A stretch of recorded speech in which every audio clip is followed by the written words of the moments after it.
You will see a sea of red shirts here. This is all of our advocates and volunteers here at AARP. Data shows that across party lines, lowering prescription drug prices is a huge priority. And we know you've been a super solid champion around this issue and helping advance Medicare negotiation. So I'd really love to hear from you, about this work and the tremendous advocacy and leadership that you have provided. Well, great. Well, Cathy, thank you so much. Hello to Washington State AARP. It's great to see all the red shirts out there and to have all of you join us. And I just want to thank you all for your amazing work, because really your advocacy for older Americans and for all our communities in Washington State is just really so critical. So I really want to thank you for that. And I'm really glad that we were able to get together today to talk about one of the most urgent and pressing crises in this country today, and that's, as Cathy said, the skyrocketing cost of prescription drugs. Every day I wake up and I try to think how I can make my, life better for people that I represent from Washington State. And one of my top priorities right now is absolutely doing everything I can to lower the cost of prescription drugs. I don't have to tell any of you, for years now, drug costs have just been skyrocketing.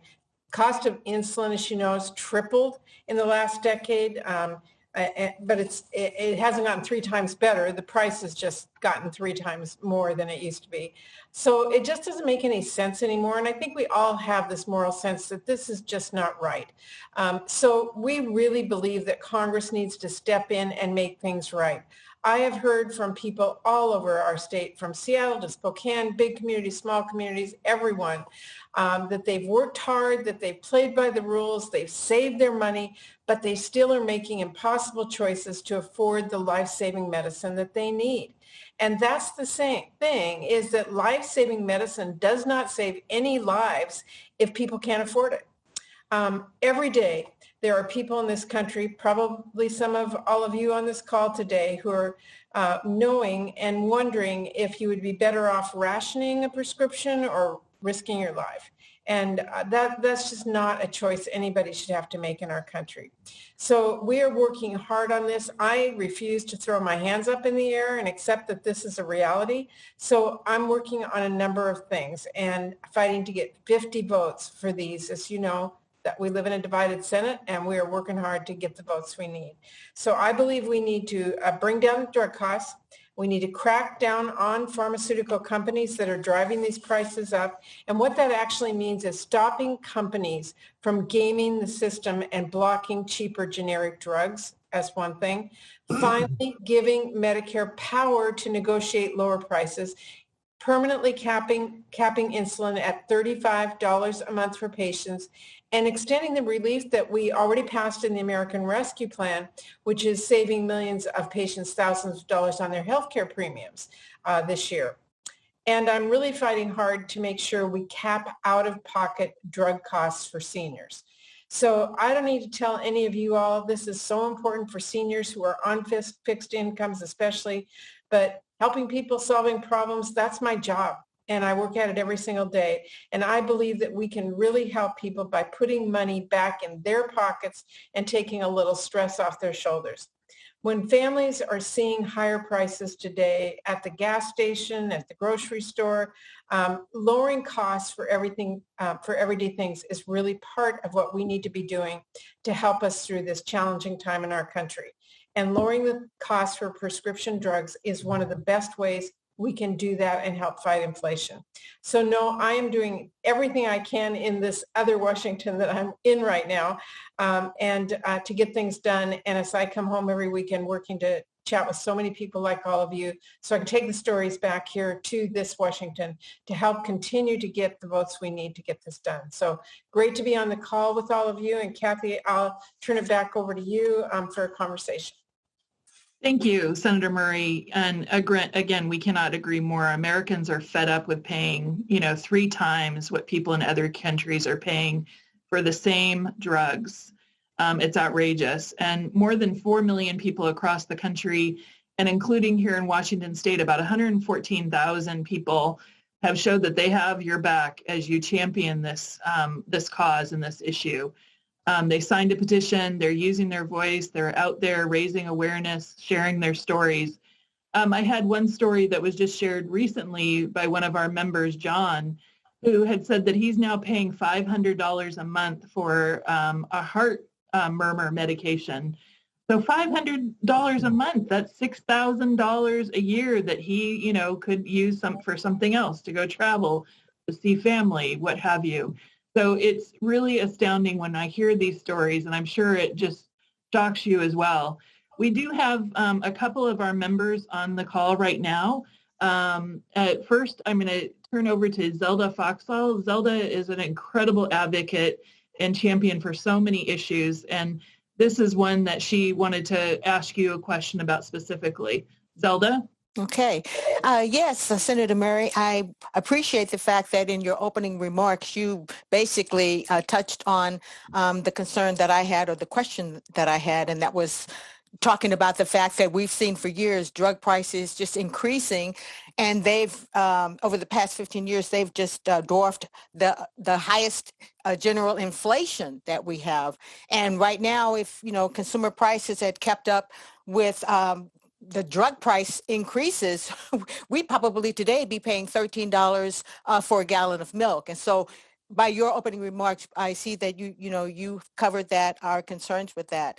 And my basic question was, how do you start to finally lower the drug prices and lower the out of cost for seniors with respect to the drug prices? And I know that, and you did say that. I referenced that. Well, yes. First of all, Zelda, thank you for your passion. I can hear it in your voice, and I so appreciate it.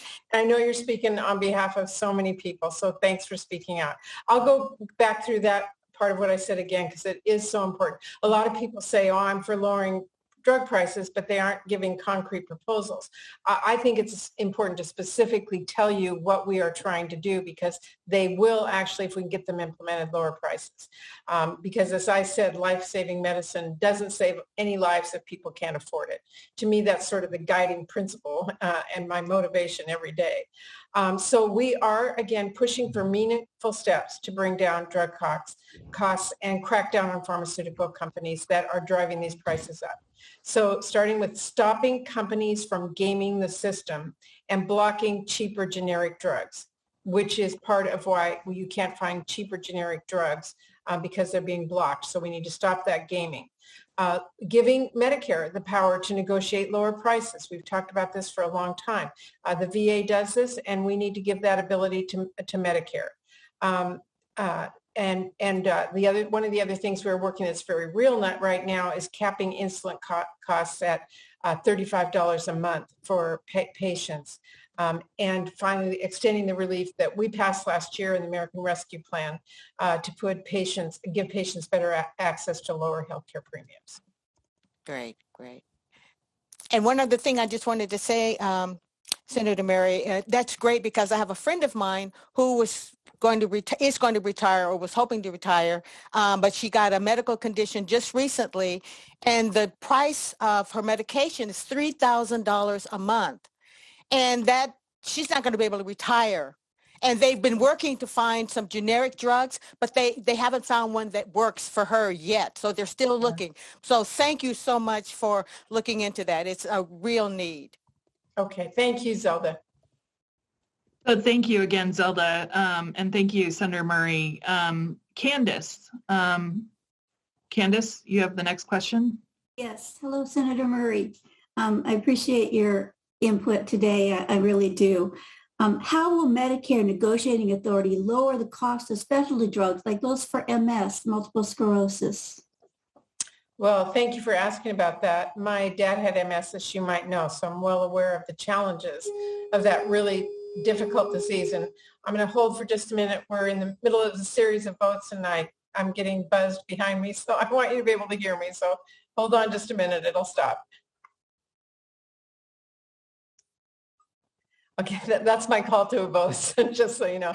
The way that we are looking at this is the same way the VA does. When they bulk purchase, as with anything we know, you can get a large bulk purchase. You can drive the price down by buying it in bulk. similar thing with how we would negotiate with to lower drug prices. Medicare is one of the biggest drug purchasers in the nation, and we want to let it use its power of force to negotiate and bring drug companies to the table and negotiate lower prices for the highest cost drugs. Thank you. Great, Candace. That was an excellent question. There's a couple great questions that are coming in chat. I don't know if you want to address this one, but there was a question related to somebody saying that their drugs are under Medicare Part D, and that's why they're so supportive of this Medicare negotiation, are 2 to 3 times that of what they can actually pay through GoodRx, which is a free app, and wanted to know if that was also an issue. So sorry for that kind of left field question, but I thought it was very relevant to this conversation.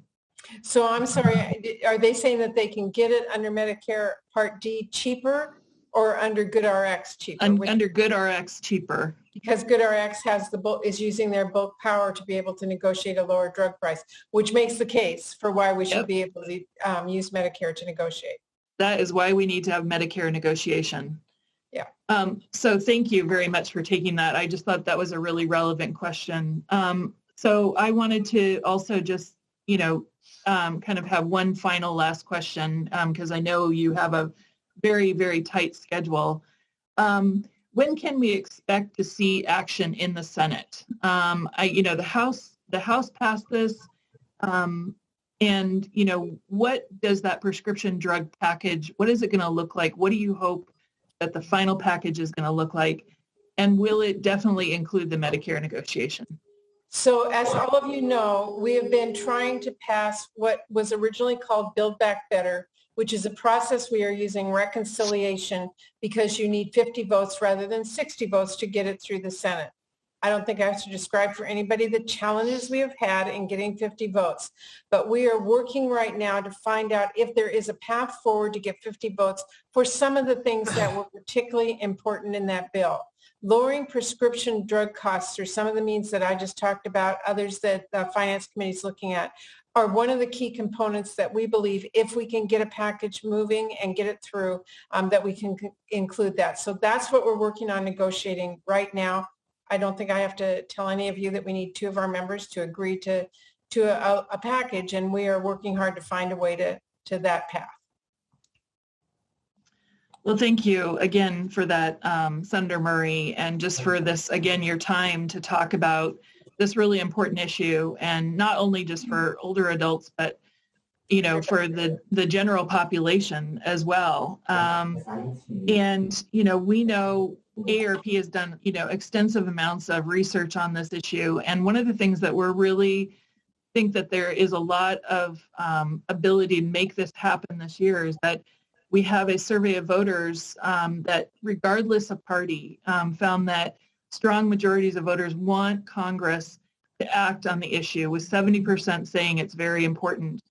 The survey also found that 87% of voters support allowing Medicare to negotiate prescription drug prices. So it just seems like now is the time to get this done. And I think we have a huge opportunity. So any final last remarks, any things that AARP can continue to do to help advance this? Cathy, I really appreciate AARP and all of you for speaking up about this continually and telling us your stories, sharing your perspectives, being at our back as we work through these challenging, difficult times we have, to keep pushing us to make sure we get this done. I'm doing everything I can to make sure your voices are heard, but I'm also doing everything I can to get this package negotiated and get it through the Senate and to the President's desk. So I hope the next time we chat, we'll be celebrating a bill getting done. All right. Again, thank you so much. Amir? Yep. Sorry, just to jump in, Senator, you do need to get to the vote. So thank you so much to the press on today's call. Apologies, we don't have time for press QA, but you know where to find us if you have any questions from this event. And I'll turn it back over to Cathy. And Cathy, our staff can also stay on if your members have questions. I am going to jump off. I have to get to a vote so I don't miss it. But thank you all so much. I'm so honored to be your voice here. Thank you. Thank you. Thank you again for your time.